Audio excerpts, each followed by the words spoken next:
Today we're going to talk about Tyler Henry, and this one gets really interesting. Greg, tell us about the videos we're going to watch. Yeah, so people have asked us for this one for years. And Tyler Henry, I'm going to read you what AI says about Tyler Henry.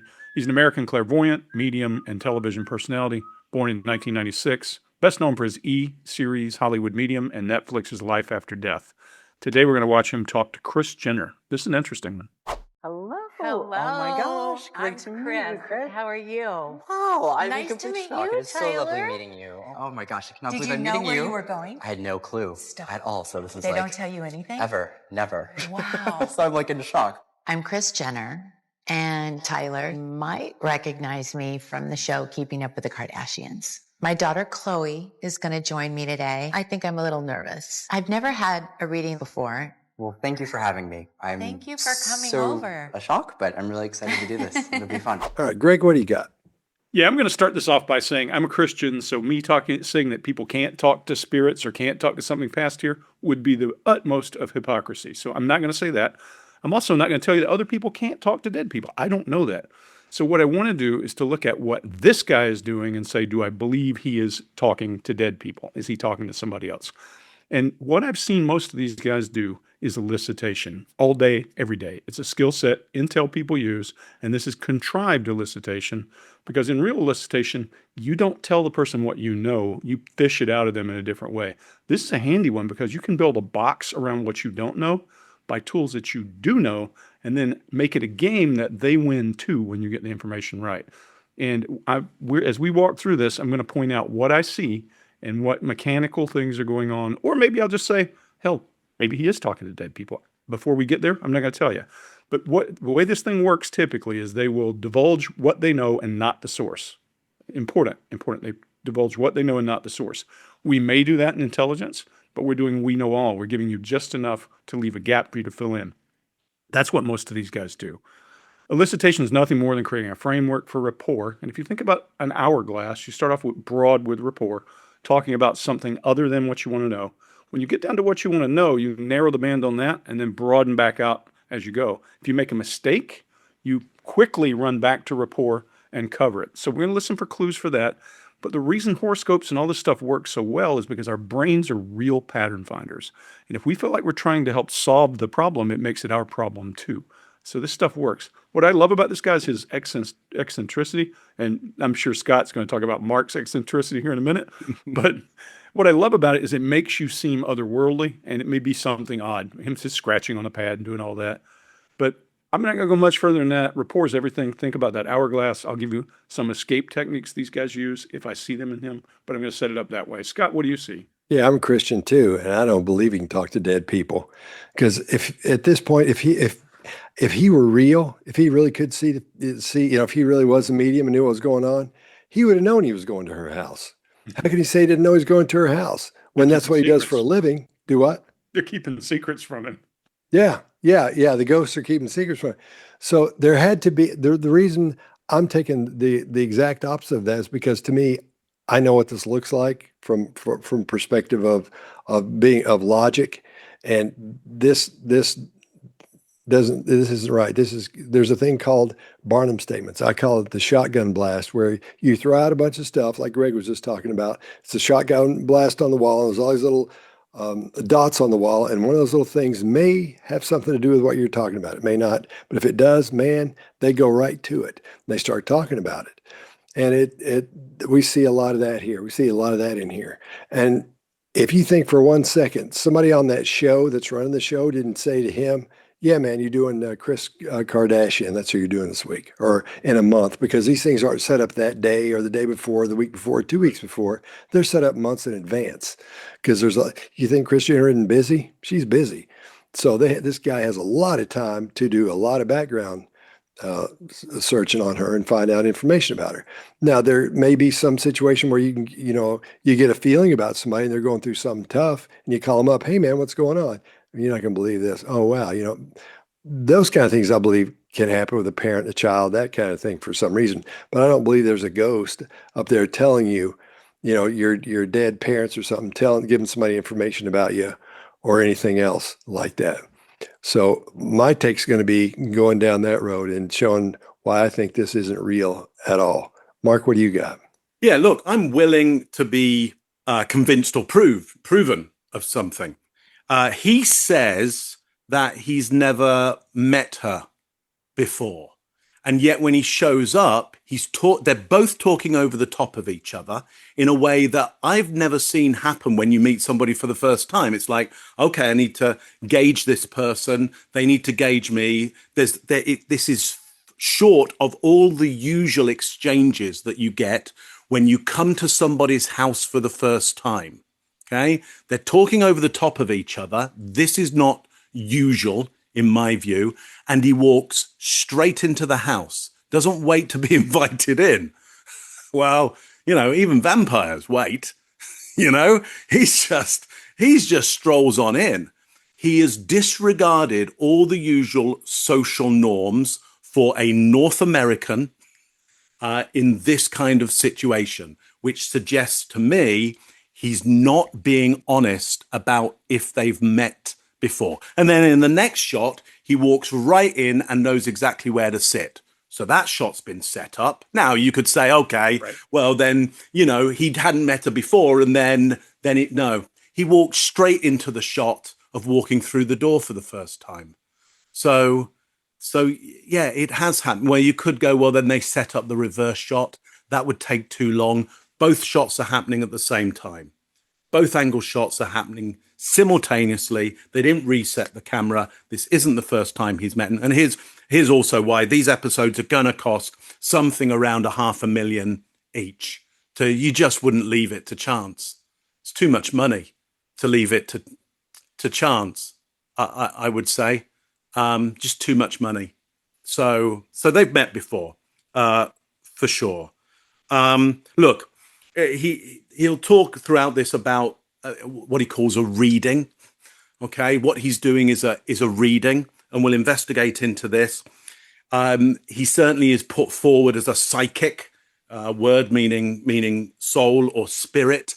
So he's reading the spirit. I think the spirit that he is going to read is one of regret and blame and fault and forgiveness and responsibility.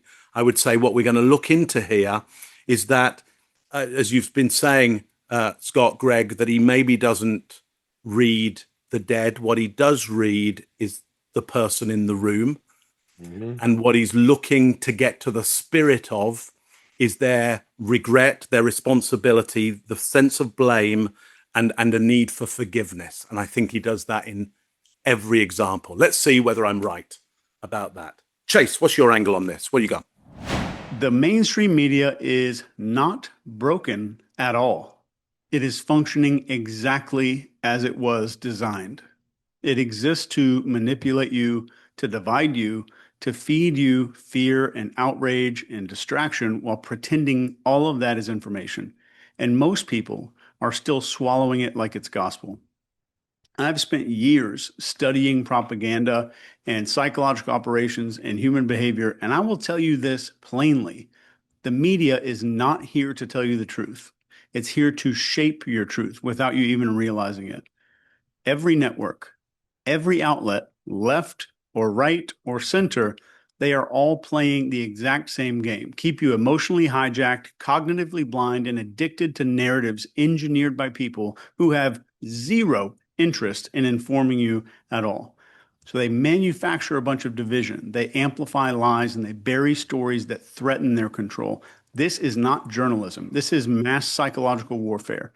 This is why we use ground news. It is not just a news app. It is a tactical weapon for seeing through all this fog. Ground news pulls in all these stories from every source, whether it's liberal or conservative or state-run, corporate-owned, billionaire-owned, and they show you these biases and the ownership of who owns the outlet that wrote that article, the spin. And then finally, my favorite is what is being left out of that article. I always talk about let's look for what's missing. They do that at ground news. So you're going to watch these narratives fracture in real time. You're going to be able to spot manipulation like it is lit up in neon.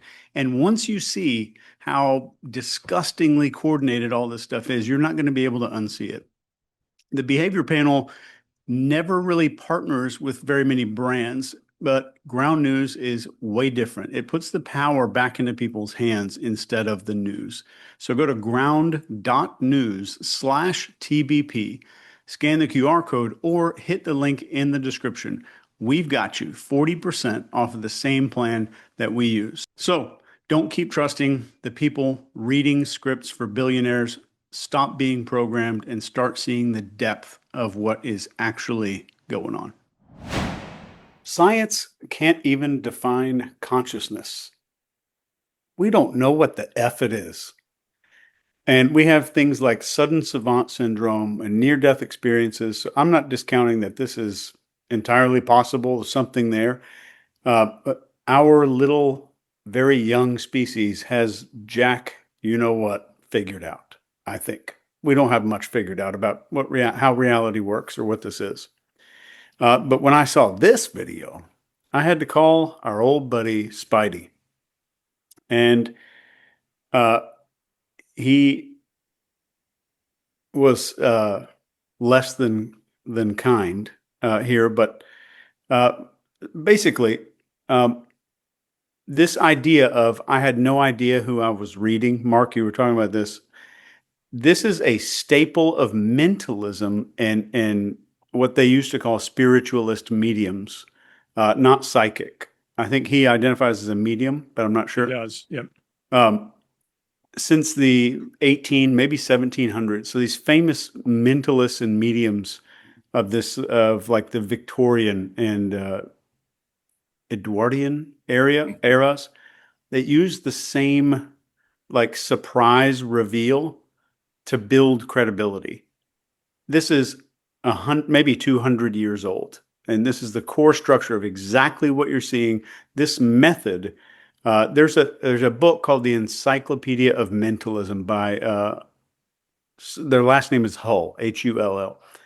And this technique is in there. And I think this book is from like the 1800s or early 1900s. This technique is one of the techniques listed in a book of mentalism, and mentalism is a way to kind of pretend the psychic stuff. That's all I got. We'll see the next. I got a call from Spidey, and you know what the first words out of his mouth? I have a feeling that you're going to do a video on a medium. Is that what's going on? I said, Large. Said he talked to Chase. Said, yeah. He said, okay, well, tell me what's happening. And so he explained it to me. And that's another thing that makes me mad about this thing. We've already watched the videos, but I've seen better than this guy. I went to Spidey's show. Let me tell you something. And he told me afterwards, seeing this stuff that I really could, my brother and I were there. Chase, you were there. I couldn't believe some of the stuff he was doing. And afterwards I asked him about it. And he said, no, man, this is like psychology, and it's tricks with a little psychology sprinkled on top of it. That's all that is. Don't fall for it. I'm not hearing things. It's not anything like that. So I've seen better than this, like 10 times better than what we're going to see here. And it's Spidey. If he said it's real, I would have gone, shit, it's real. Okay. Well, yeah, but I would have believed it. I agree with you. There are better, for sure. But this guy, as you watch this guy, he could have been a good CI or a good human. A good interrogator. Yeah, man. He's got all the right skills to do human work, and he's using them very clearly. We'll get into those as we go. Scott, one of the things that I thought was important that you had to talk about is your reading by Mark. Let me tell you something. Okay, here's what happened. Let me tell you. Let me preface it with, I really think I understand funny. I really do. I understand what funny is, and I was part of one of the biggest, as a producer, as part of one of the biggest selling comedy record of all time. It's in the Guinness Book of World Records. Jeff Foxworthy might be a redneck if I did the music tracks for that album. Right? I hang around a lot of comedians. I know a lot of comedians. I've done a lot of comedians' albums.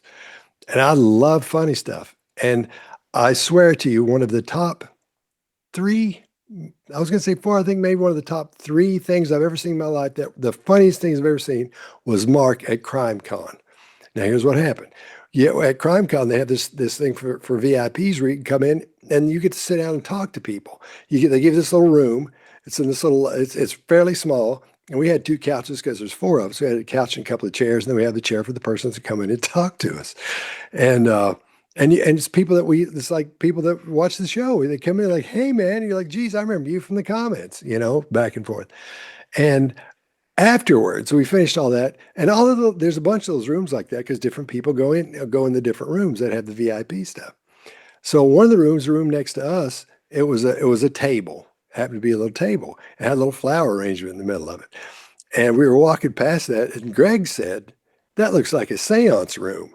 Little You know? candles. Yeah. Yeah. So Mark goes in and sits down and does the funniest medium bit I've ever seen. Not even a medium bit. I mean, it was the funniest bit I've ever seen in my life. He was pretending he was a psychic and doing a seance. It was the funniest thing. One of the funniest things I've ever seen in my life. One of the funniest things I've ever seen in my life. I have to say at CrimeCon, one thing I got to add, and then I'm done. I have never laughed harder than at an inappropriate conversation over lunch with three of you guys. Either Mark, you weren't there. That was Mitch. Oh, and these two. And yeah, I laughed so brother loud I Mitch. thought I was going to die. Which one was it? Oh, inappropriate. Totally inappropriate. We were sitting at lunch in that big open area, one of the big, one of the chef's restaurants. I forget which one the name of the place was. And we got into a conversation where Chase brought up a topic and your brother started beating the topic to death. And I started laughing so loud that you were like, "Man, I've never heard you laugh that loud." I wish I could share the topic. I remember that. I remember the laughing part. He's all the time. He writes TV shows and movies. If nobody knows about him, Mitch Rouse. And I don't remember what we were talking about. He's doing that and we're not gonna discuss it on the show, but it was funny. It's inappropriate for our show. Okay. But anyway, so I was hoping at some point, Mark, if you get a wild hair, you can go off and maybe do it for us, and don't do it right now. I know it's hard to make you start doing it, but because it's odd, it's out of place. Channel. But if see you if ever, see if the spirit takes me, Scott. yeah. See if spirit talks to me, Scott. See if spirit comes through. All right. If it does, let me know. We can't push spirit. We can't push spirit, Scott. Spirit will come or spirit won't. But he just kept going. It didn't stop. It just kept going. I thought I was going to vomit. I was laughing so hard. I couldn't catch my breath. So I admitted I got panicked. But God, that was so fun. Should we do another video? Yeah. Oh, yeah. Sorry. Hello. Hello. Oh my gosh. Great I'm to meet Kris. you, Kris. How are you? Wow, I'm Nice in to complete meet shock. you, It is so lovely Tyler. meeting you. Oh my gosh, I cannot Did believe you I'm know meeting where you. you were going? I had no clue Stop. at all. So this is They like don't tell you anything? ever, never. Wow. So I'm like in shock. I'm Kris Jenner, and Tyler might recognize me from the show Keeping Up with the Kardashians. My daughter Chloe is going to join me today. I think I'm a little nervous. I've never had a reading before. Well, thank you for having me. Thank you for coming so over. A shock, but I'm really excited to do this. It'll be fun. Now, obviously, you're a very public figure. So for me, my goal in doing readings is to always get information that there's no way I could know. So the goal in doing this is just to get specifics, and that's really what I'm going to try. So at this point, if you have any questions about your personal life, we can try to look into that. What about health? Health? Yeah, sure. Why not? Keep in mind, when it comes to your eyesight, like there's a random decrease in vision. So if you notice any changes along those lines, like go to a doctor and get that checked before it would ever become an issue. No, that's so crazy though. Yeah. Because my vision has been really weird lately. Interesting. But really weird. Yeah. And I haven't told anybody that. For sure. Nobody knows about my eyesight. Yeah. That's really interesting. You should be a doctor. I don't need to go to the doctor now. I'm good. The older I get, the more interested I am in medical. But I'm like, what? Nobody else would know, especially about the eyes. And that's what blew my mind. Truly. All right, Mark, what do you got? Yeah, give me help and give me strength. The goal here is just to get specific. All right. Well, then let's see how specific he gets. Okay. Keep in mind, when it comes to your eyesight, there's a random decrease in vision. So if you notice any changes along those lines, go to your doctor and check before it becomes an issue. Okay, so when you come to a certain age, your eyesight will decrease, unless you're a complete outlier, okay? For the majority of human beings on the planet, there's going to come a point in your life where decrease in eyesight for the lady that he's interviewing is definitely going to be happening constantly, is changes in eyesight. So there's nothing specific about that. Random decrease anyway is just going, look, we don't know why. So listen, you don't want this guy as a doctor. because a doctor, like the last thing you want is this guy as a doctor, because he hasn't said exactly what's happening. He's not said exactly why it could be happening. And he's put forward no ideas around what could be done about any of this. And a doctor, you'd want to do at least 3 of those things, which is, here's what I detect in you. Here's some, differential diagnosis. Here's some possibilities as to why this has happened. And given that, here's what we might do about it. And by the way, here's the test that we're going to do in order to work out how accurate I am around that. So no, he shouldn't be a doctor.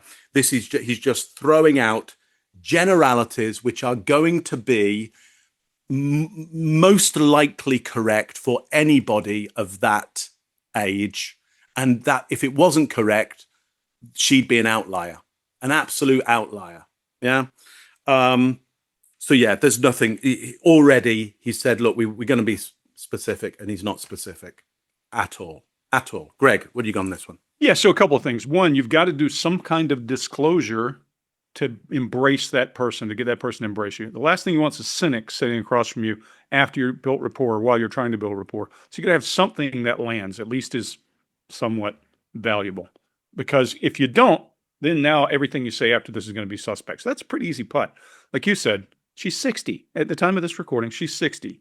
Yeah, your eyes are going south one way or the other. There's probably a handful of other things you could say. They're a lot more rude, but you can intervene on most of those things in your body with surgery. And that, if I'm correct, there's still no surgery to fix presbyopia, which is that nearsightedness that comes with age because your eyes change shape. So it's a really good slow ball. But what he's after is getting something that gives him some credibility with her. And he's going to read her body language and see she's getting it. And she's like, okay, that is important. And the natural phase of being human is all this is. Now, what we want to do is look and see, does he try something else that's a little more outlandish, a little more specific, a little tighter? And this is classic. And in the interrogation world, we call this we know all. Things that we know, we divulge enough information so that it makes you feel like, well, they already know anyway, so I'll share this with them. It works wonderfully. Often we'll have a picture that looks like you a little bit, and we'll say, Chase, is this you? And the bait question is a derivative of this, honestly. It's like, is this you? This looks like you. This was in the same place. And if he needed to be a doctor, it would be a witch doctor. I don't see it. What you got, Chase? Yeah, I agree with y'all. These are some of the easiest wins in cold reading and mentalism. This is the beginner ground level of mentalism, not even advanced. This is very beginner mentalism here. Again, I'm not saying that these abilities aren't real. Like we've got stuff like the telepathy tapes and all that now, which is mind blowing to me. It doesn't look special in any way. Every human being has minor health concerns. I think warning someone to see a doctor is safe and impressive, or sounds kind of impressive. He looks like a good guy. He looks like he has a ton of empathy. He cares about other people. And he probably uses the empathy in a lot of this.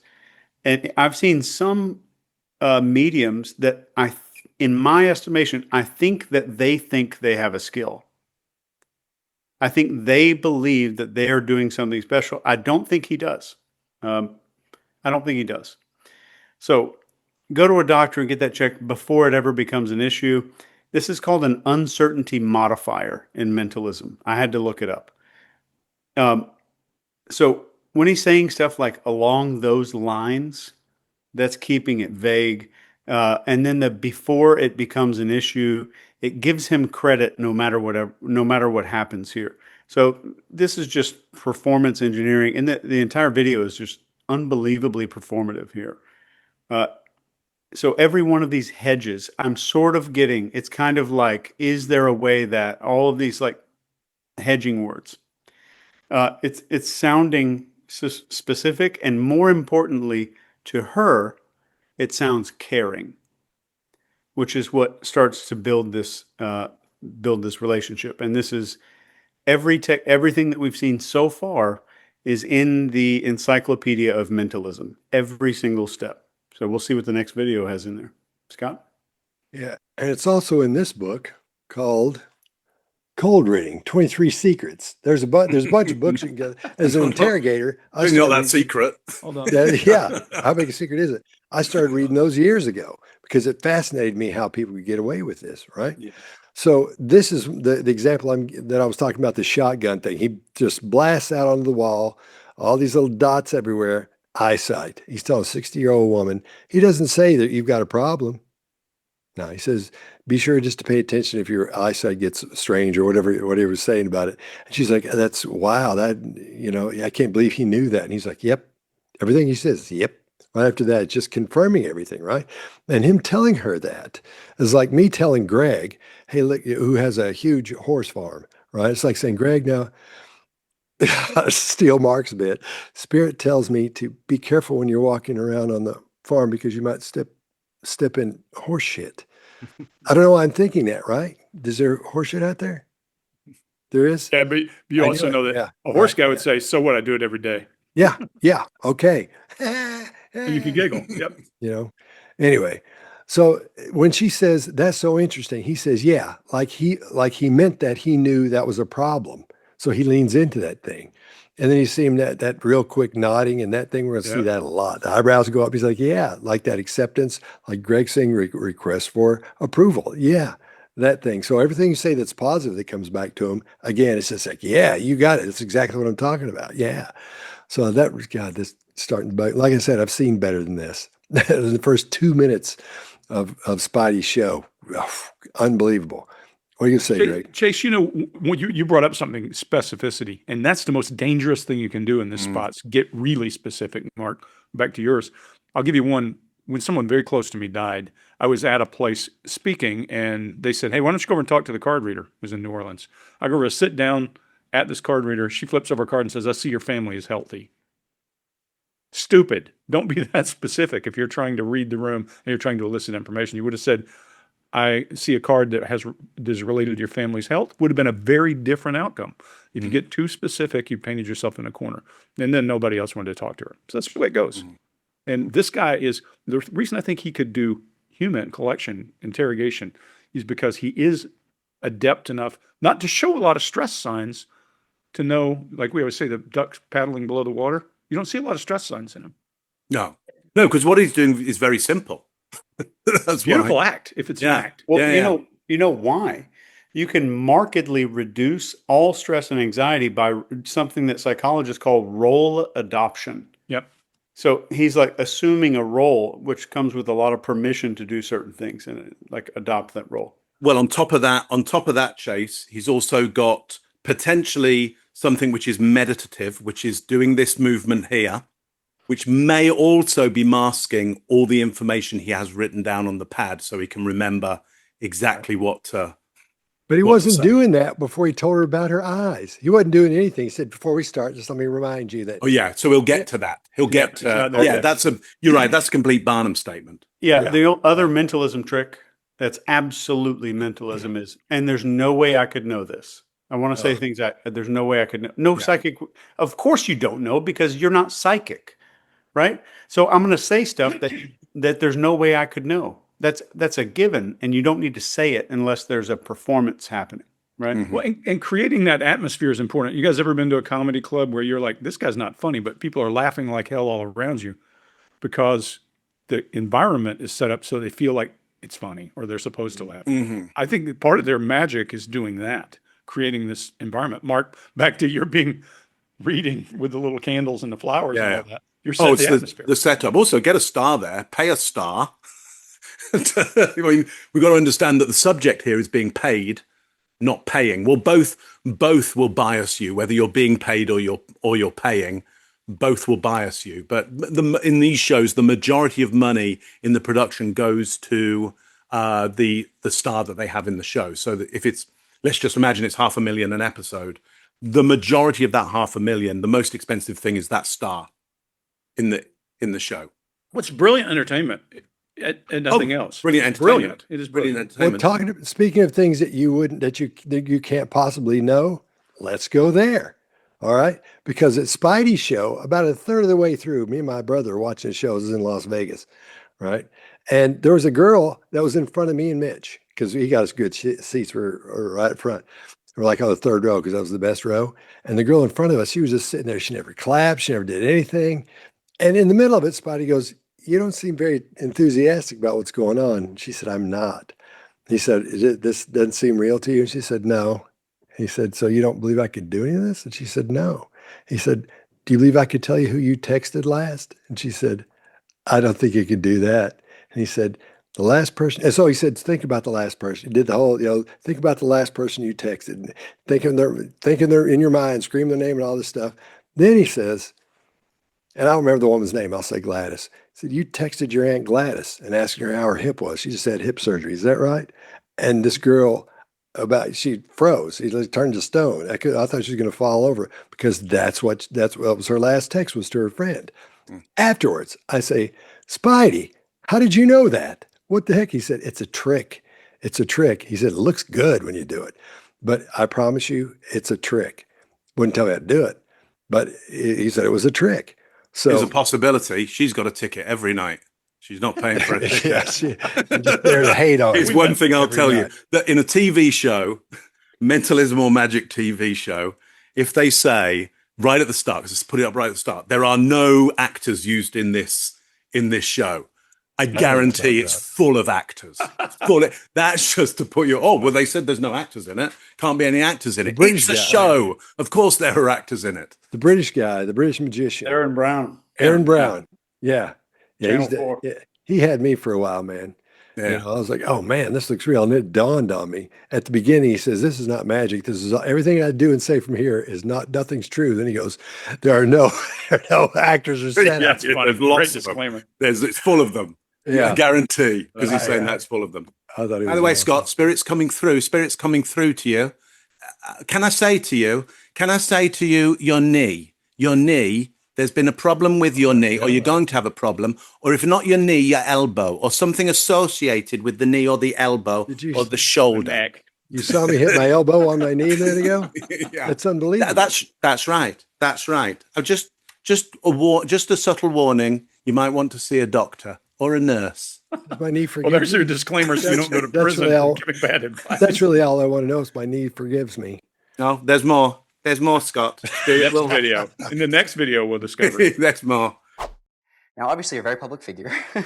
So for me, my goal in doing readings is to always get information that there's no way I could know. So the goal in doing this is just to get specifics, and that's really what I'm going to try. So at this point, if you have any questions about your personal life, we can try to look into that. What about health? Health? Yeah, sure. Why not? Keep in mind, when it comes to your eyesight, like there's a random decrease in vision.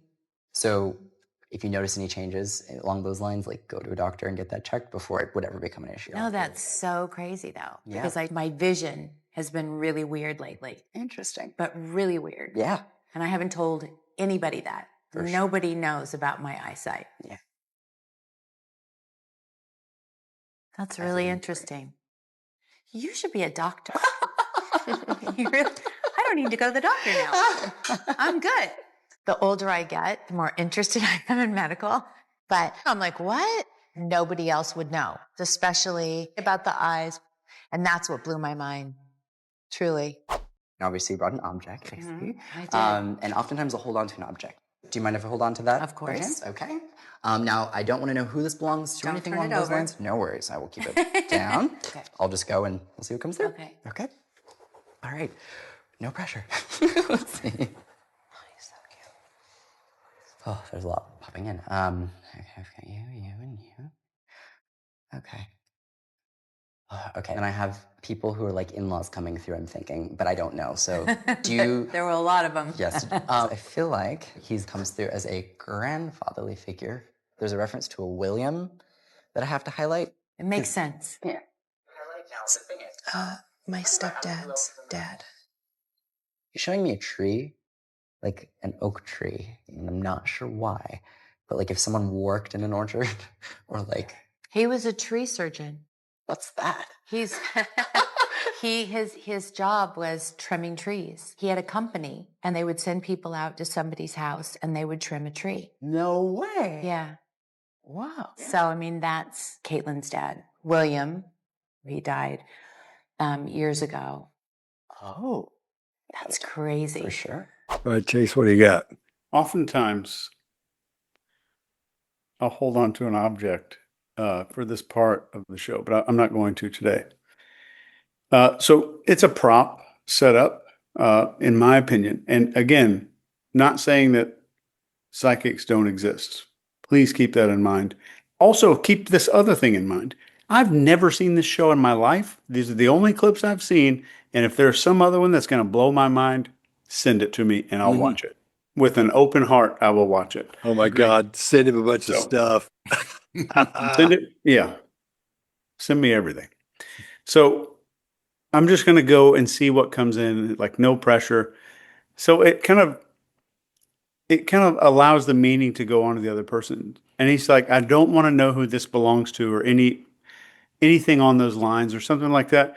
That's another uncertainty modifier there. I don't want to know.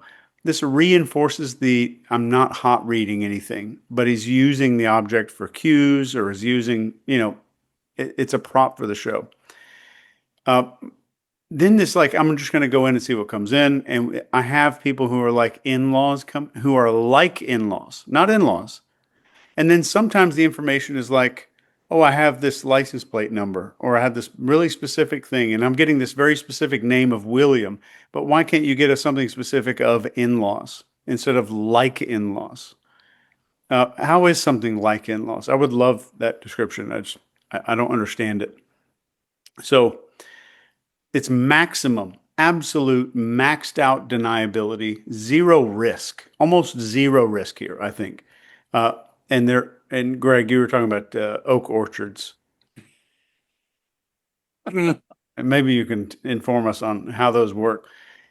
But anytime you hear "I feel like" or "I'm getting a sense of," that should set off everything. So somebody, one of you guys said Barnum statements earlier. This is from this guy named P.T. Barnum. And he invented the circus, I think, or the modern day, what the modern day circus is. He's got that said the sucker's born every minute. Yeah. And Barnum's statements feel personal after the sitter fills in the blanks. And in hypnosis, like when you study hypnosis, you learn to use vague language so that the experience inside the other person's head is really specific because they're filling in everything that you don't say. And then he says, there's a reference to a William that I have to highlight or I have to call out or something like that. It's vague and suggestive. It's fishing. It's an elicitation statement. And all of these almost word for word are in the Encyclopedia of Mentalism.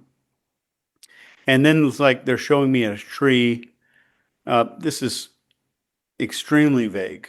It just keeps all options wide open. So what options are closed?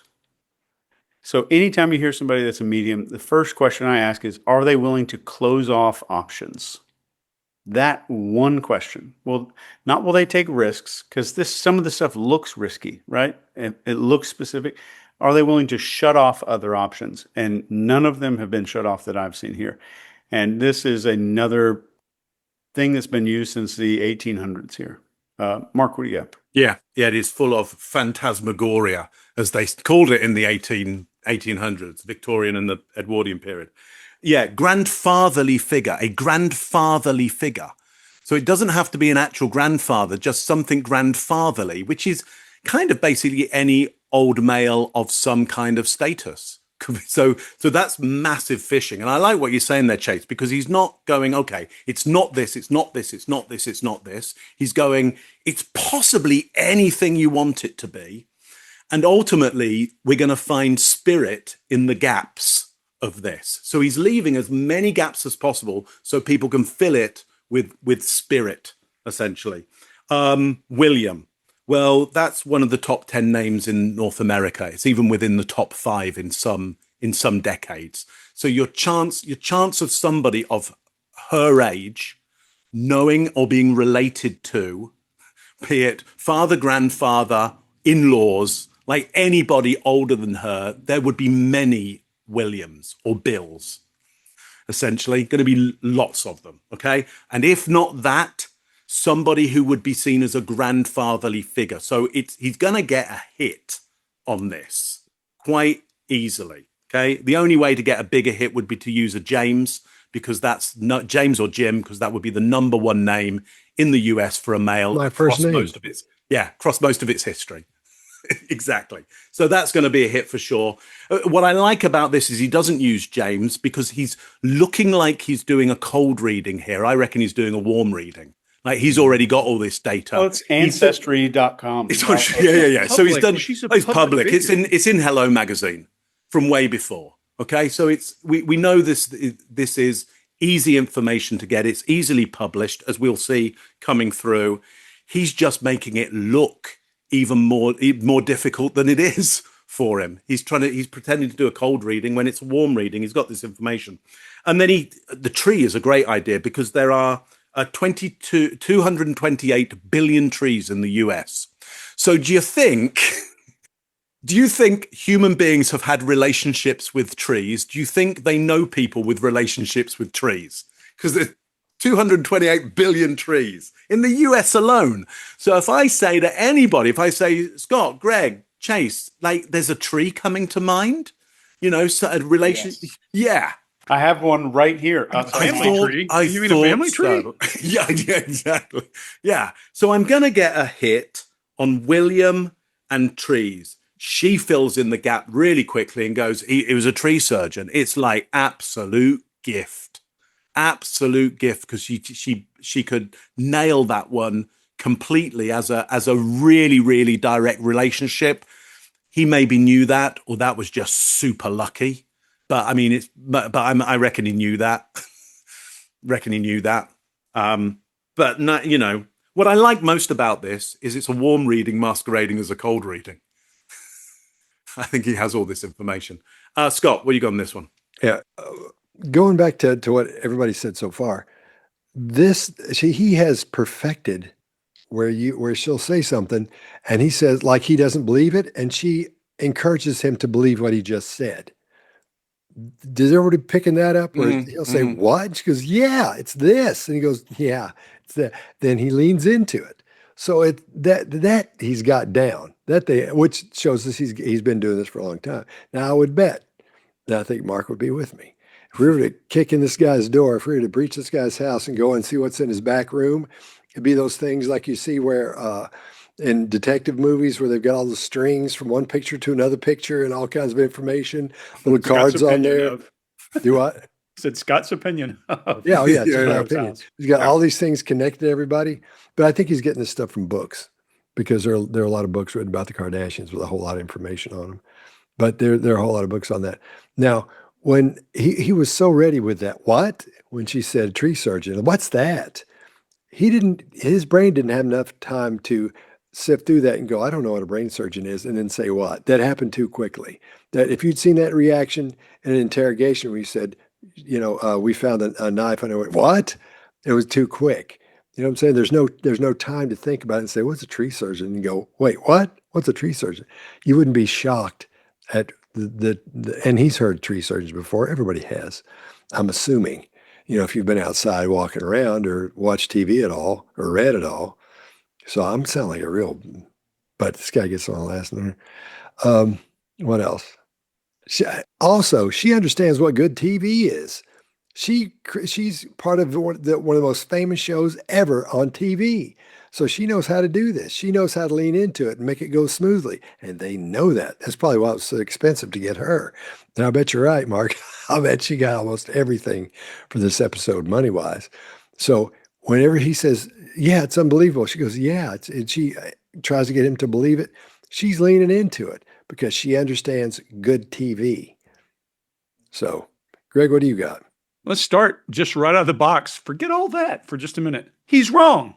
He's wrong. He took the book, he called out somebody she knows, and it wasn't his book. Or she would have said, hey, yes, that's him. How did you know? He just skipped this is like interrogation 101, answer the damn question. He didn't. He just moved on, and he tried to guess.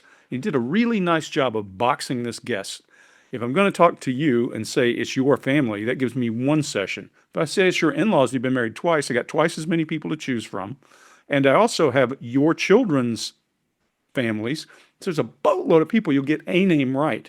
But And he did get a name right. I don't think it's cold reading either. I think he read somewhere along the way who was who, and he was guessing. That was his first guess. But there's so much fan dancing around it, and he looks like a burlesque dancer, hiding everything he's doing and no specificity at all, and doesn't say it's his book. He's fishing. He doesn't get it. But let's look at what he did. He broadened the field, still gets it wrong. So what he does after he throws out something that's not the right answer is he reinforces what he got right. He knew he was a tree surgeon. I'm almost positive of it.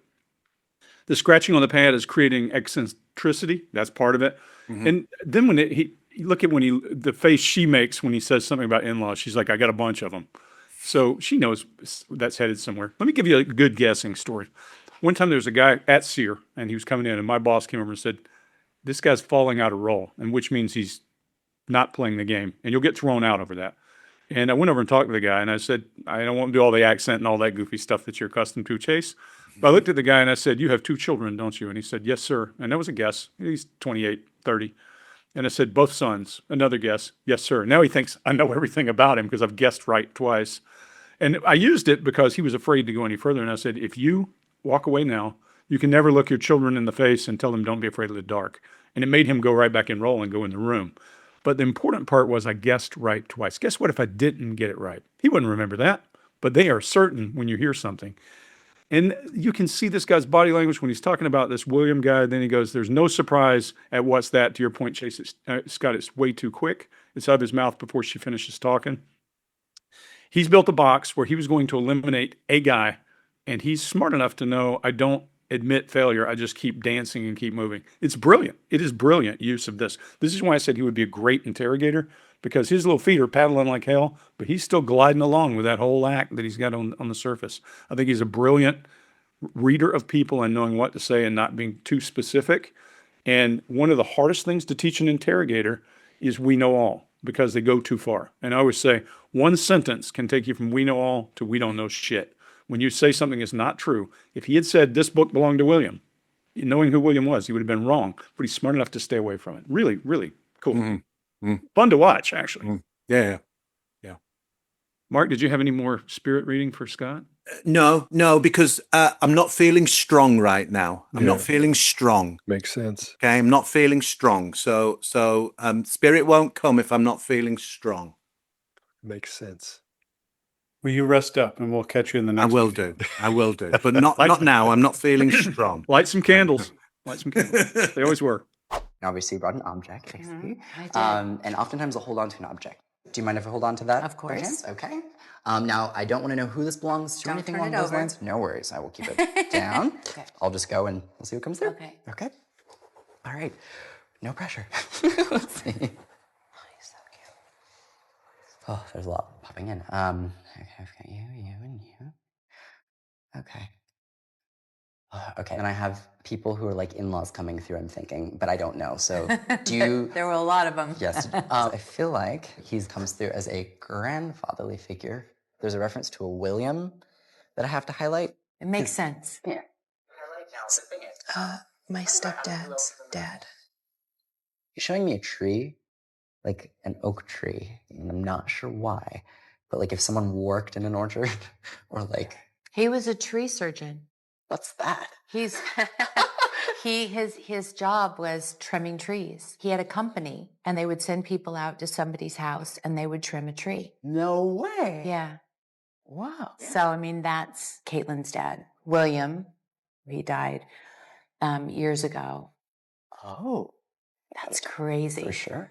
Interesting about this is that William is with a son that's deceased that would have Yeah. passed away in a car accident. Do you Yeah, know this? yes. Okay. I do. The way that this comes across, and there's a feeling that comes through with this. It's like, I'm sorry about what the car represented. It's not the car, it's what it represented. Makes sense. It's what the car represented. I Yeah. don't know what that means, but he's I do. apologizing not only for the event, but for what it represented and how it would have affected his brother, I'm thinking. Caitlin's brother, Bert, died decades ago. When Caitlin was Bruce Jenner and competed in the Olympic Games, somebody had loaned Bruce a brand new Porsche sports car. And Bert took it for a spin, and he accidentally went off the side of the road or did something, and and was killed in the car accident. Oh, wow. So it was really, really sad. Oh, I'm so And he sorry. was so young Yeah, and really looked up to his, big brother. But that's how that all right. makes such perfect sense. It's so crazy. He didn't want Bruce at the time to feel the guilt, Right. Yeah. Ultimately, they're okay. And most importantly, they're together. Yeah. Yeah. Well, I will tell Caitlin. Awesome. Thank you. I will. I'm sure she'll be very excited to hear that. Okay, Greg, what do you got? So one really good thing in interrogation in this and any place else, once you're wrong, you need to ensure that the person forgets that. You got to move rapidly. And he does a brilliant move. He takes it to tragic and emotional, which is beautiful because now that touches a person and it gets them out of their thinking brain. Emotions are my favorite thing to work in. I usually say when I'm arguing with somebody about something, they say, I feel, I'll say, we'll stop right there because I'm really good at feelings and you won't enjoy it. And so what you're after is working the person to get to a place where they feel, so the frontal lobe starts turning off and they stop being rational. And we see that. You hear her voice change tones, boom, boom, boom, to something emotional. I think she's smart. I think she knows what's going on, but she does go to some emotion like any of us would talking about an in-law, whether that in-law is, somebody you're still married to or something. You still have feelings for those people. You can hear her voice go into that, and then he does a great elicitation redirect is what he's doing. Now, what's interesting, anybody could read that. Anybody on earth could read that, and it would be, it's out there. I went to look. What happened to Jenner's brother, and it's clear and easy to find. So I love it. It's good redirect. Anytime you make a mistake, cover up your tracks. Scott, what do you got? When he says it's what the car represented, it's what the car represented, and she's like, makes sense, and he throws on him, yeah, I'm right. He throws on that I'm right face again, and does all that with that finality that he, that nailed it with that kind of thing. So like He's empathetic. He's empathetic. Greg, Alexa, did Bruce Jenner have a brother? From musicmatch.com. Jenner's younger brother, Bert, was killed in a car accident in Canton, Connecticut, on November 30th, 1976, shortly after Jenner's success at I know. the I'm not saying he's said anything. I said he's Mark, empathetic. what do you got? I said he's empathetic. Oh, I believe you. I'm just showing you can find that stuff out on your Alexa. You can find I already that. read it. I already read it this morning. That's what I said. I read it this morning. Look. And I was helping to make your thing. I guess you missed what I was doing. I guess I did. Anyway, Mark, what do you got? It's in Hello magazine, which was issued way before this interview. So, and that's why he suddenly gets very specific here. So he has moved it really great from generalization to something really specific, which is easy to get hold of this information around. And now we're into the real show, because this show is about the spirit of regret and blame and fault and forgiveness and responsibility. And so we get the star of the show in this particular situation, which is the celebrity, the Mark, essentially delivering on that sense of blame, responsibility, and then finally to forgiveness, which is the arc of each moment of this show. To fulfill its arc, they forgive you. It wasn't your fault. And we get that cathartic moment then. So it's beautifully led there. But he knows this story. I know this because he's not listening. He's not listening to the story. This isn't the first time he's heard about the car accident, because nothing is synchronized with her story. Could be bad editing, but I don't think it is. And just you don't see any recognition in his face of new information coming to him, and him being surprised at how accurate he is around this. So there's nothing going on that would go on in the real world of, I made a prediction, I didn't know whether it was accurate, you're now telling me the story, I now realize how accurate I was. What a strange and wonderful world we live in. How extraordinary is that? It's a sense of, well, of course. Well, of course I'm right. No, not of course you're right. Any human being would be utterly surprised by such a great thing happening, and also be so much more concentrated on the person's moment of catharsis rather than wanting to move on, like get on to the next bit. So yeah, not convinced by this at all. Chase, what do you got on this one? Yeah, when he says this, like, it's not the car; it's what it represented. Scott, you're right. This is, I think, this is called flexible interpretation, or other people might call it backpedaling. This is one of the most blatant examples, I think, that we've seen so far. When something's vague or wrong, he doesn't change the subject; he reframes what it means, and that's a reframe. So this is all of this stuff happening at the same time, but he's rewriting all of this on the fly.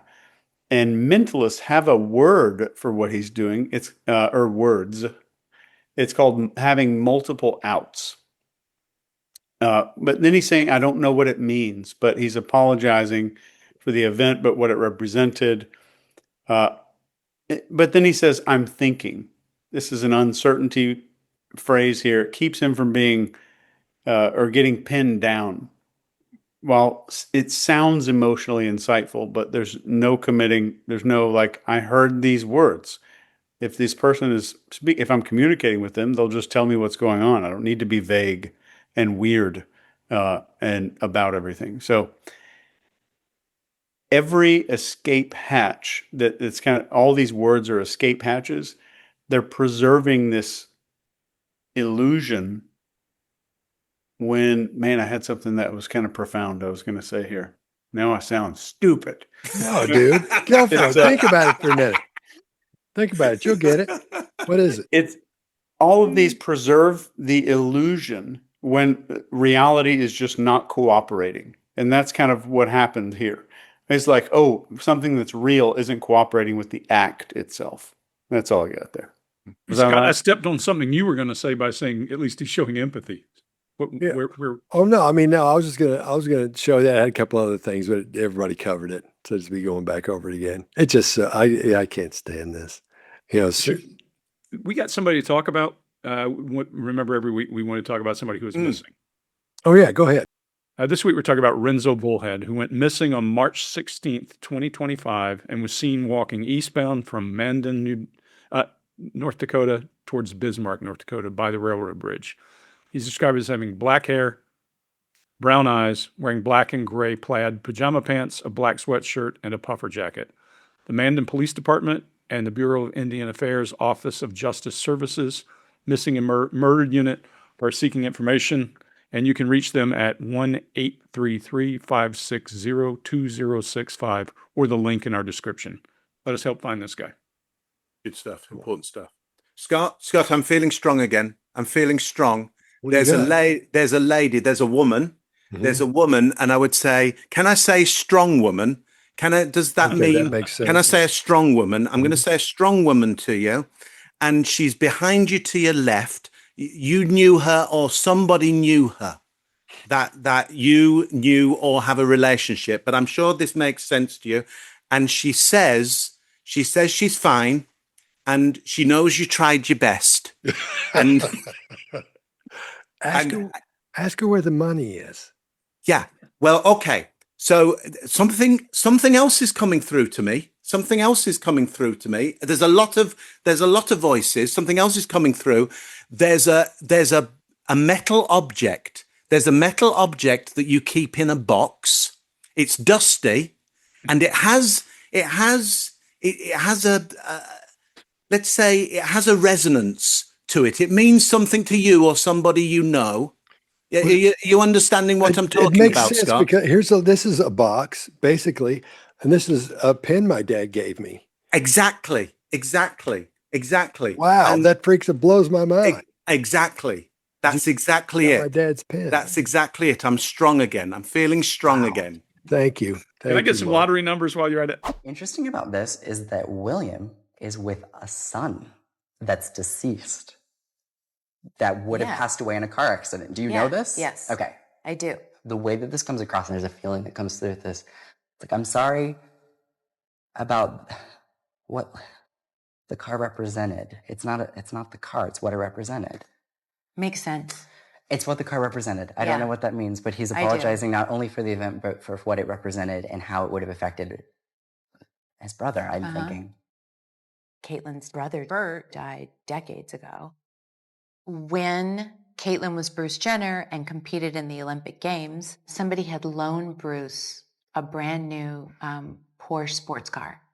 And Bert took it for a spin and he accidentally went off the side of the road or did something and was killed in the car accident. Oh, wow. So it was really, really sad. Oh, And he was so young and really looked up to his, big brother. But that's how that all makes such sense, like perfect sense. It's so crazy. He didn't want Bruce at the time to feel the guilt, Right. Yeah.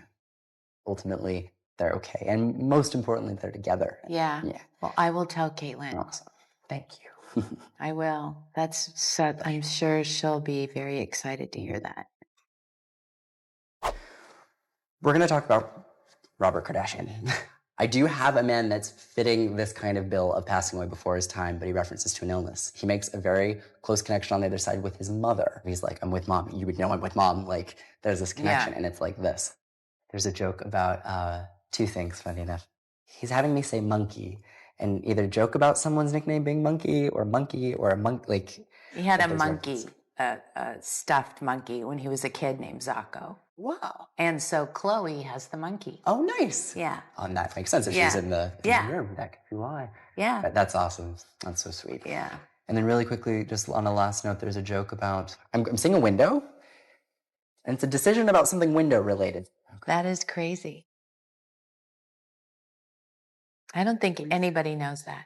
It's so weird. We're going to replace those windows right there. Was this a conversation that would have just been had recently? A couple days ago. Okay. Oh, my know. goodness. That's strange. I know, see? You never know who's watching over you. You never do, or watching your windows. Listening to your window conversations. If only they would wash them. Yeah, I know. That'd be much more convenient. Can you pass that message back? I am. Okay, thank you. Grab the Windex. All right, I'm going to go first on this one. Now, about this monkey, there was a book called Kardashian Dynasty that came out in April of 2016. Now, it talks about this stuffed monkey, and its name is Jocko. I think she said Zacco or something like that. Yeah. Now, Tyler's reading with Kris Jenner happened in August 2016, so this book was out before that. That's where he got that information from. So again, coming on like, I'm seeing a monkey. Well, dude, you just read about this monkey. Not that big a deal. So he simply creates a question and a situation for a specific in real time and lets her jump on it because she knows what it is and he knows she knows what it is. So that, and then he does this whole bit of the yes face and the accepting. It's all I'm trying not to be mean. So Chase, what do you got? Yeah, I'm trying not to be mean. I don't want to be mean. He said, I have this figure and it's fitting this kind of bill.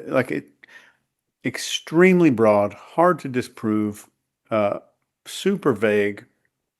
And these are a lot of high probability statements that typically get sprayed out until something clicks. And that's what we're seeing here. In this monkey thing, I didn't look it up. I'm surprised, but I would bet that any person at her age, you could say I could see a monkey. That would lead to anything. Oh yeah, my grandfather took me on a trip to the zoo. Oh yeah, we watched Curious George. Oh yeah, I had a stuffed monkey when I was a kid. Oh yeah, I had one of those monkeys that hit the symbol things together. That'll hit for anybody. Yep. It's vague enough to hit, but he probably got this and knew it, no doubt. It's all just emotional framing. It's performative. He's having me say monkey, which I just thought was...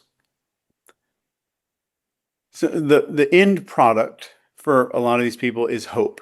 So let's go into this really quick. If I'm selling hope, where's the deception indicators? They're almost gone because the stakes are zero.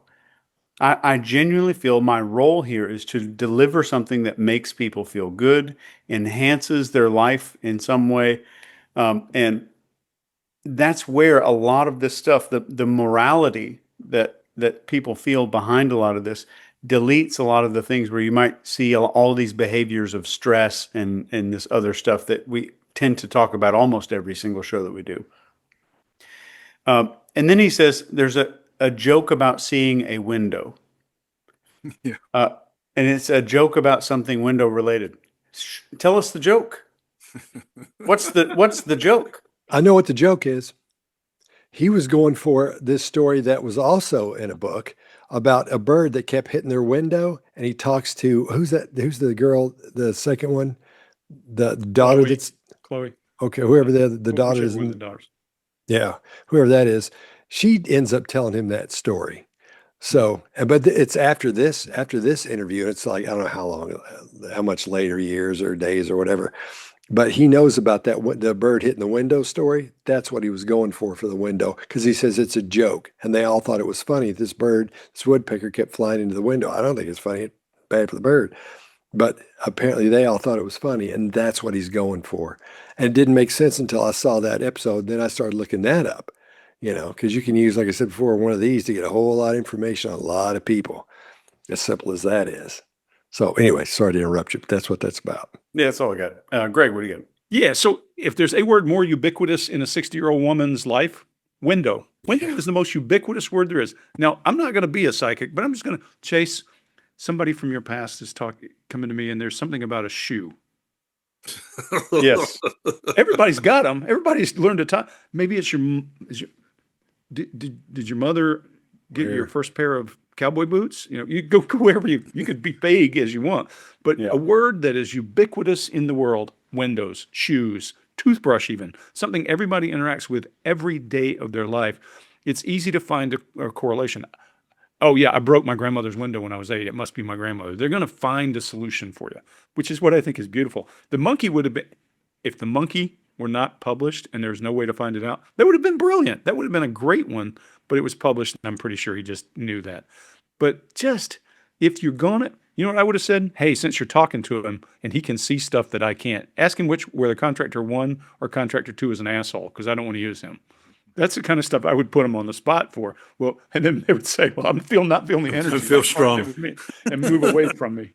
Mark, what do you got? Yeah. Look, if there's any brilliance here, it's that from my point of view, he's doing the work of cold reading, which is spewing out possibilities like William, number 5 name in the US, monkey or a primate. I mean, name an animal. Trees. Everybody's got a relationship with an animal or trees. Everybody's got relationships with windows. Okay, so they're brilliant. You should be able to get a hit. So he's spewing that out, and he doesn't even need to, because he knows the joke. He knows about the monkey. He read it in the book. It's a setup. I think partly, if we enjoy this show, we suspend our disbelief about it. It's a piece of theater. Because what we've come to watch is the catharsis of the star crying, and an excuse for that drama. And what's brilliant about this show, they've gone, look, here's a good excuse for a star to cry, is they're getting messages from their dead relative who they loved. It's like, yeah, that's brilliant. Well, how will we set that up? Well, we got this guy, and he'll pretend that he's speaking to them. And everybody will join, everybody gets paid, everybody joins in, and you have a great show where once a week a star goes, oh, you get this beautiful feeling there of forgiveness. There is nothing wrong with that. Let me just say there's nothing wrong with that. It's just my guess is we may be being led to believe that that guy is actually talking to dead people. And I really don't think that's accurate. I'm with you, Chase. I'm not saying it's not possible. Yeah. I don't have the proof to say it is possible or it isn't possible. I have the proof, enough proof for me to go, I don't think it's happening right now in this clip. Yeah. Okay. We're back to Mark. We're back to Bob Lazar. I'm not saying there's no UFOs. I'm saying I don't think he's a UFO mechanic. That's, right. Same thing. Right. So I don't think it's happening in this clip at all. But what's brilliant about it is he's making us partly think he's doing a cold reading when he's doing a warm reading. and that I think kind of is a lovely bit of misdirection. Scott, have you been yet? What's your No, angle on that? hang on a second. Alexa, what is Kris Jenner's mother's name? Kris Jenner's mother is Mary Houghton. Mary. The most popular name in the US for females. Mary. I believe it. I believe it. Especially at that age, right? Yeah. Yeah. This is too. I'm not And gonna there's say the anything. college now, William and Mary College. Wikipedia. Right. Wikipedia has her mom and dad's name. Really? Yeah. So do we want to skip over 6? No, we got to do. Right. Okay. We're going to talk about Robert Kardashian. I do have a man that's fitting this kind of bill of passing away before his time, but he references to an illness. He makes a very close connection on the other side with his mother. He's like, I'm with mom. You would know I'm with mom. Like, there's this connection, and it's like this.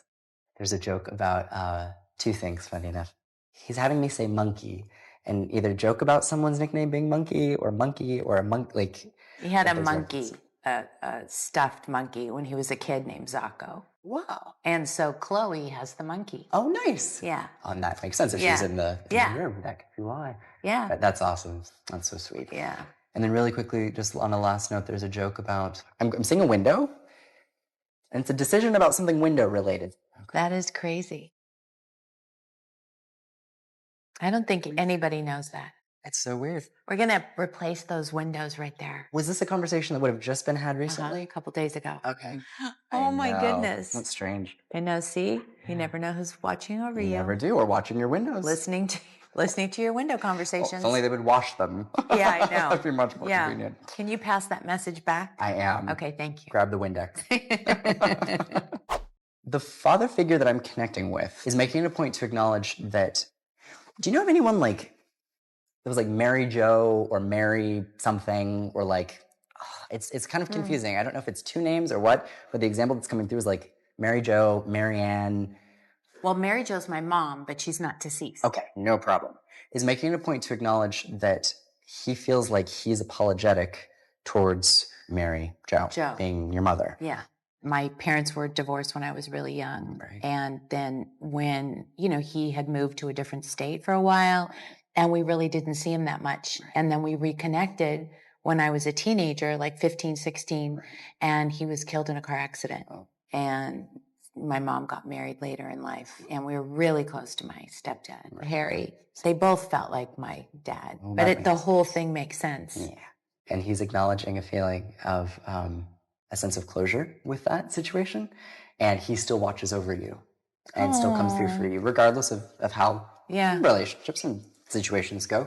He still has that connection. My real dad passed away years ago, but it was just really great to hear that he was watching over us, and it's just really peaceful. Okay, Mark, what do you got? Yeah. Look, this is the Barnum incident, essentially of somebody in a relationship with you feels like it could have been better. They could have done better.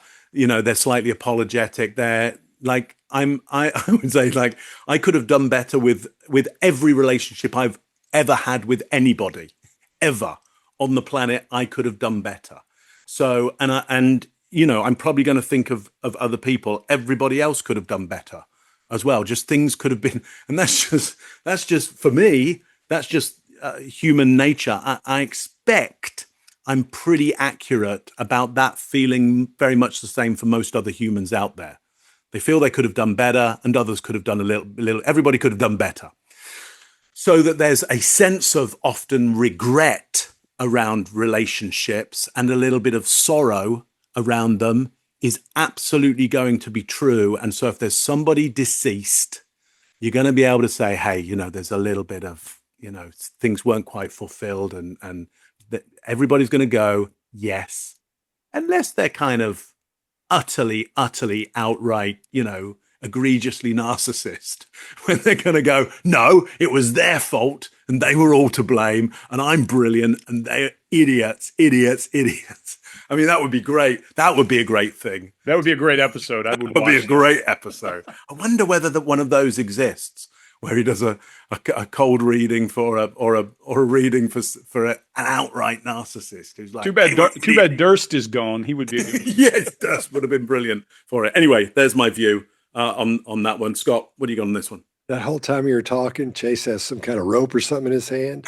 It looks like while you're talking, the look on his face, it looks like he's thinking about Gonna throttle me with a USB cord. It looked like a rope. It looks like he was thinking about cause of death. USB. choking you to death. Then we'll have we will have to go get Tyler to talk to Mark for us. Right. Hughes, Oh, yeah, and see what the happens. murderer. Yeah, exactly. Exactly. All right, we're going back from our first video. Like I said, I'm a Christian, and when I die and I go to heaven, I don't want to come back down here and keep an eye on anybody. Do you think my parents or my aunts and uncles are going to be okay with God going, hey, listen, here you are in paradise. It's what you've always looked forward to. You prayed about it all the time. We're very tight. So what you do is go back down to earth and keep an eye on that little nephew of yours and see what he's up to. Just hang around with him. Keep an eye on him. Don't do anything, obviously, because you can't. But just go down there and hang around a while. That right there tells me everything I need to know about about that whole situation there, because that's not going to happen. God's not going to send you back down to earth to like hang around and keep an eye on things. He's got that covered, I think, pretty much. That's what he does. You know what I mean? So no, and to keep from being, I've got some really graphic and good stuff lined up, but I'm going to move past that. I want to be man enough and mature enough to move past that. Are the spirits telling you that? They're telling me to shut up. So Scott, just point of order on this though. Everybody goes to limbo first until the day of judgment, where they're decided whether they go to. So that's the Catholics. Yeah, well, yeah, okay. Baptists, we don't have. Read all the books. Limbo. Read all the books, Baptists. Yeah, read all the books. No, I read them all. I'm very familiar with a lot of them. We can talk in depth about most anything in that. So because and I only say this because there will be people down there going, hang on, I see. Hang on. He's talking to everybody in limbo. Oh, okay. Yeah, we don't have limbo. You're either going or you're not. Yeah. So you're either in or you're not, man. There's no. We'll get into that. You bypass limbo. If anybody wants to fuss with me about it in the comments, if you fellas will let me go in, let me go back in. No, stay out of there. So, Mark, one of the things I love is something you just said. First of all, this is all a matter of Wikipedia. You can go into Wikipedia and find out about her family. It's that easy. I mean, come on. But what you said ties back to what I started this whole conversation with. They're doing a combination of cold and hot readings, and they're pretending like the hot reading is a cold reading. Welcome to intelligence. That's exactly what we do in interrogation or elicitation, which is not a dime's worth of difference between if you're good. I had a great conversation with John Nolan one time. We were talking about, I introduced my wife to him and said, this is the most dangerous man you'll ever meet, in my opinion, because he is a hard-nosed interrogator when he needs to be and one of the best elicitation people on the planet, period. And so when you put those two together, those two are powerful tools, because what you no longer see them as is tools that are individual. You're looking at the drivers and what causes them to work. And what you do is you have some data, some knowledge. We do planning and preparation. I'll spend twice as much time in preparation as I do in interrogation. I'm going in, I find out as much as I can about the person, about how they were captured, about all those pieces. I find out every piece of data I can find out about them and build a 360 of who they are.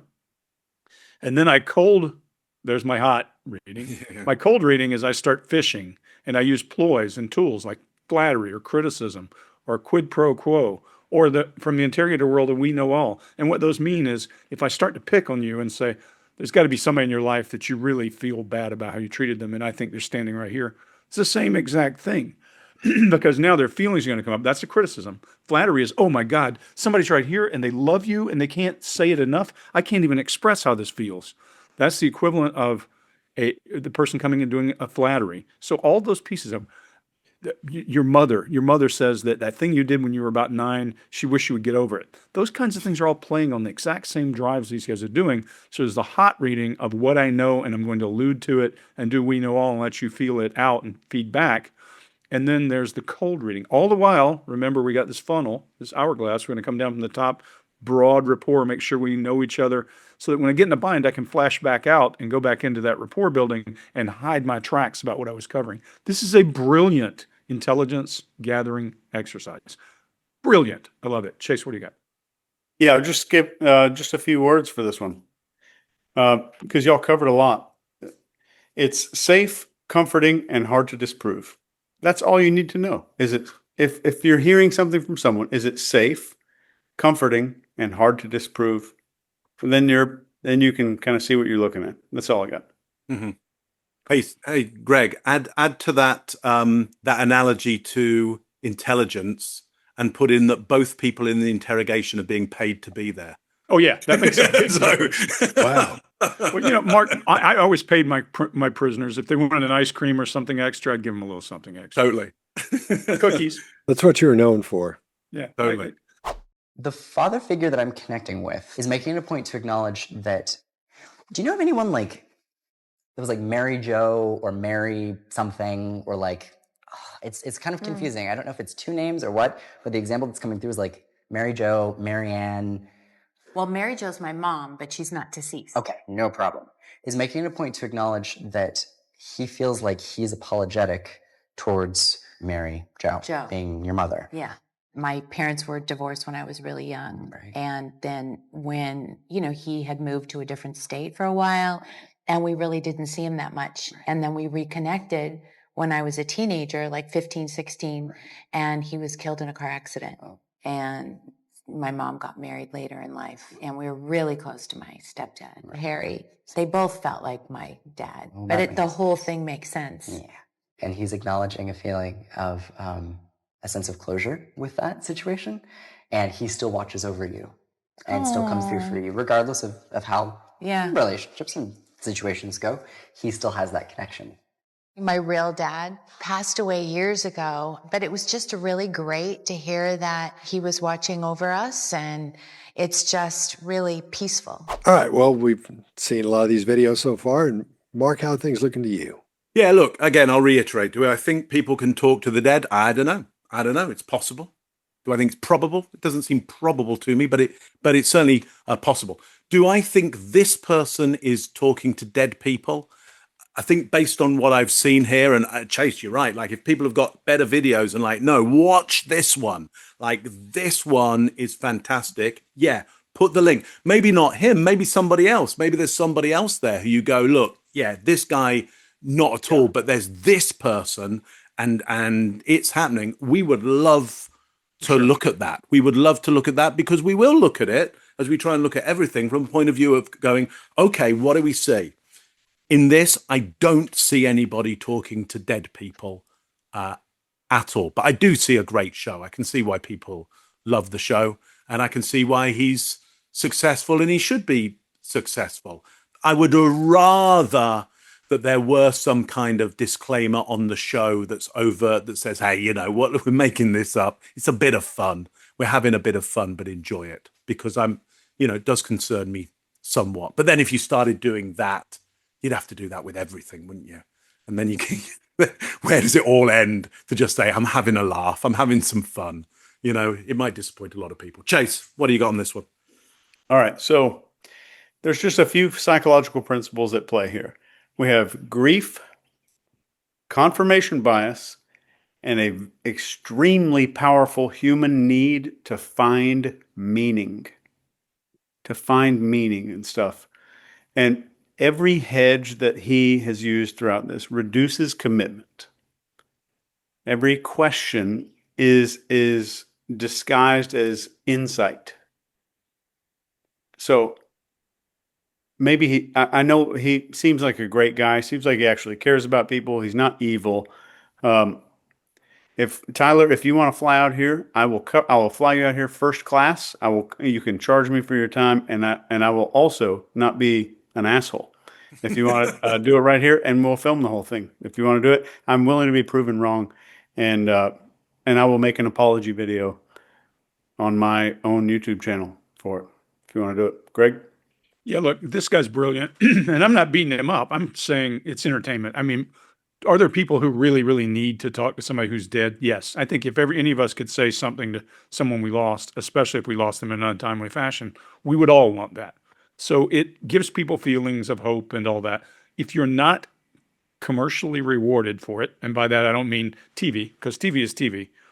Whatever's on TV is on TV, and if you believe everything is on TV, you're in a lot worse shape than thinking he's talking to the dead. So as he's going about this, if it's nothing more than entertainment, why do we care? Why do we care whether he's talking to the dead or not? But if they're asking you for any kind of compensation, whether it's money, some personal thing, whatever else it is, then you should be concerned. So take everything you're watching him do, and when Bob comes up to you and starts doing this same thing, not talking to the dead, but all these same techniques are coming out, you know you're being worked. This is one of the best examples of somebody cooperating with being worked that we'll see. And I think it's brilliant. It's great entertainment. And I think, again, I could write an interrogation book with you any day because you got what it takes to do this stuff. Scott, what do you say? Yeah, I think if you have a show called Hollywood Medium, 80% of your work is done because you just got to Google stuff before you go over Yeah. and do that. And the thing that bothers me about this is I don't think it's real. I don't think he talks to dead people. And I think when you charge people for that and you tell them what you think they want to hear about people in their lives who passed away, and you're pretending you're the voice of that person, I think that's mean. I think that's evil. That's not good. You shouldn't be doing that because you shouldn't be doing that. I forgive you. You don't know what the heck you're talking about to be forgiven for. It could be something horrible that person did to them. You don't know what it is. So that's my problem with it. I guess it goes back to the moralistic side of it. I don't think that's right. And I think he's taking money for doing that. And he's making himself famous and popular for doing that. And I don't like it. Not even a little bit. It's not my thing. But anyway, fellas, I think this is another good one, and we'll see you next time. The behavior panel. Scott, I think you're angry. You're angry, and I forgive feel you. angry. I forgive you. Scott, you know what would be a really good one? What? Trailer park medium. Trailer park movie. Well, That I'd be would a be dog. abuse. I'm Your telling ship you, would man, all be in the street anyway. So. dog psychic. That's where I'm going. This body language thing doesn't work out. Totally. Get your dogs and cats ready. Here I come. What's that?